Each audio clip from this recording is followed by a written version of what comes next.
Hello, it's me, it's Tribble of Doom. This is the person who writes about the lions.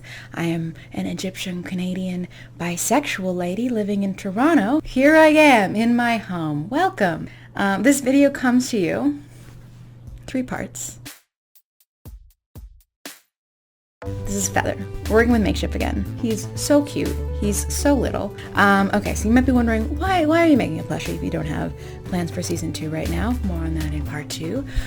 It's because I said I would. If this does really well, they'll consider doing other characters like Hover and Feather. So if you want Hover and Feather, maybe buy nothing, because we can't make the other ones unless this campaign does well. So I was gonna not do it, but then I felt bad because people kept asking about it. And then I learned that Makeshift was doing this thing for Pride Month where they match donations to an LGBTQ plus charity, and I wanted to get in on that, so thus Feather. You have to sell 200 of them for any of them to get made. It's the same deal as last time. If we sell less than 200, then everybody just gets their money back. Nothing happens. If we sell more than 200, then everybody gets their Feather plushie, and we get to donate some money to charity, which is super nice. Our percentage will be going to Rainbow Railroad, which we supported in episode 7 with that ad that I know broke everybody's immersion. They help LGBTQ plus people with travel aid, getting to places that are safer for them, just moving them around the world to places that are more accepting. I really love their mission. I was looking into different charities. I was like, maybe I should change it up, but they're the one that I feel really good about. I donated to them before. So that's who our side of it is going to, and then Makeshift is going to match our donation and send it to the Trevor Project, which is about mental health stuff with LGBTQ plus people, and is also fantastic. I really think they upped their game. This is our first plushie. I think that they got the eye shape better. I think that they got his little snout so good. I think they did such a great job with him. I'm so happy. This is me. I even asked them to change his little sideburns to the main color so that he's like halfway between Teen Feather and Baby Feather. He's on sale right now. They'll be on sale from now until the end of Pride. I have been asked to share things in the YouTube community tab, so you may be somewhat spammed, but it's for a good cause. You may notice the lighting has changed a little bit. That's because I filmed this during the day. This is the only day I have time to film before I need to release this video. You can see me editing right there, over there on my desk. And the footage for the part where I explained why there's Miss Do super corrupted. I couldn't use it, so it's nighttime.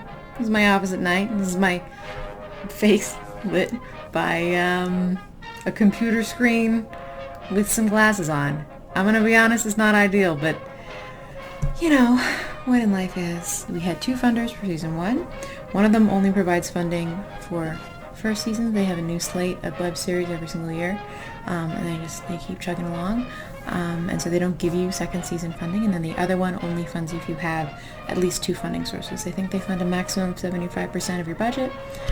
So we couldn't use one of them, and then the other one was like, you can't use it because you lost the first one. So we pitched my pride a bunch of places, and nobody took it. So we don't have money for it. Yeah, so I'm going to explain why, like, emotionally, I'm not, like, looking for other avenues.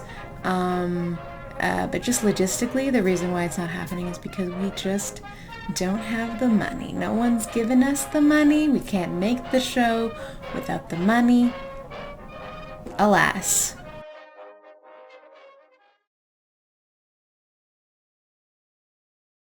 I pitched this project as like a fun, nostalgic thing, because I've been doing YouTube stuff since I was like 13, and I wrote my pride when I was 13, and it was like, oh my god, like I can accomplish the dream I had as a child, and then the world sort of collapsed around me, and it became the only thing in my life was just my pride, and that was not good for me. And I would wake up in the morning, brush my teeth, and work on my pride, and I would stop only to eat and be working on my pride. And I had this contract to finish these 10 episodes, and I couldn't do other work until they were finished.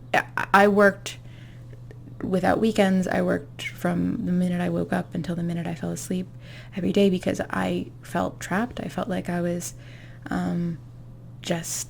stuck in this life that I hated and felt like I couldn't tolerate until the series was over. And I had a very bad mental breakdown and was struggling with substance abuse and self-harm and suicidal ideation, which I say with a smile because I'm uncomfortable discussing it. And it was bad, and there is no world in which it was healthy to work that much, and there is no world in which having only one thing in your life is good for a human soul. And that was, again, partly because it was 2020 and we were in the scariest parts of the pandemic, and so much was happening in the world constantly. I don't think anybody was doing okay.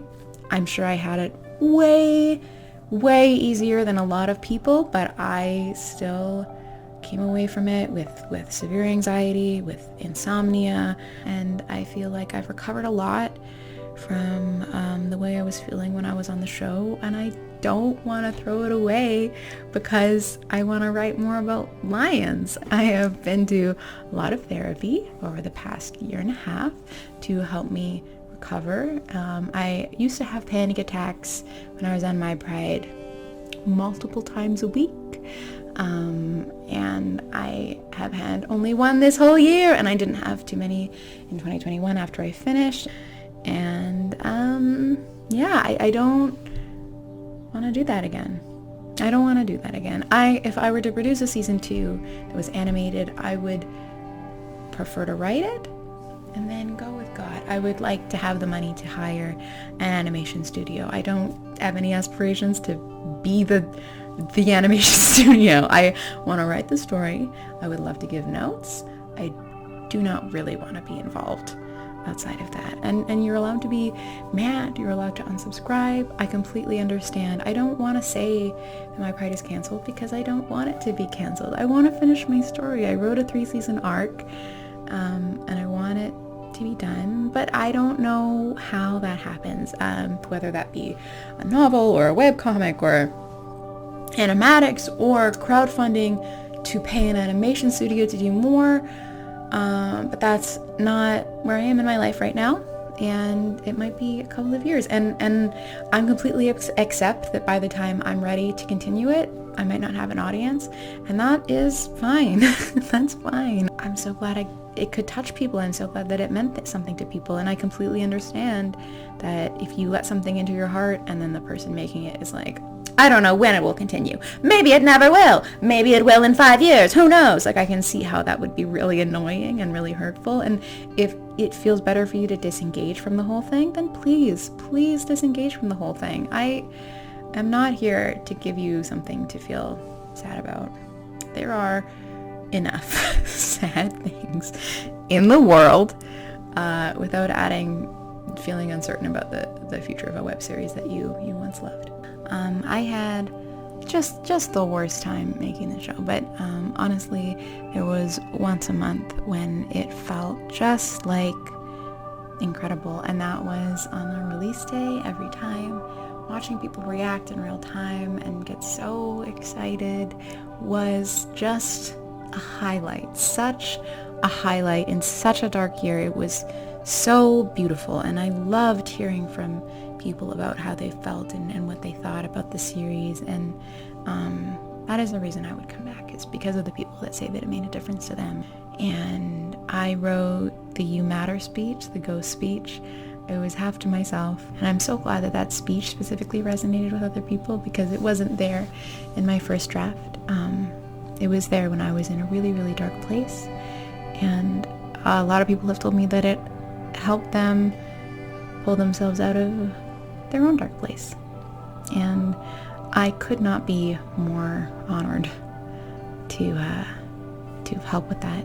I hope that you're having as good of a 2022 as you can. It has really seemed like the world's been a really chaotic place as of late, and kind of always. And I hope you're navigating okay, and I hope there are great things happening in your life, and I hope you make sure you find time to go sit in a park and read a book, because my favorite days have been the days where I have done that. So I wish you good days, and that's it. Wake up, today's gonna be a good day. Wake up, today's gonna be a good day. Wake up, today's gonna be a good day. Wake up, today's gonna be a good day. Wake up, today's gonna be a good day. Wake up, today's gonna be a good day. Wake up, today's gonna be a good day. Wake up.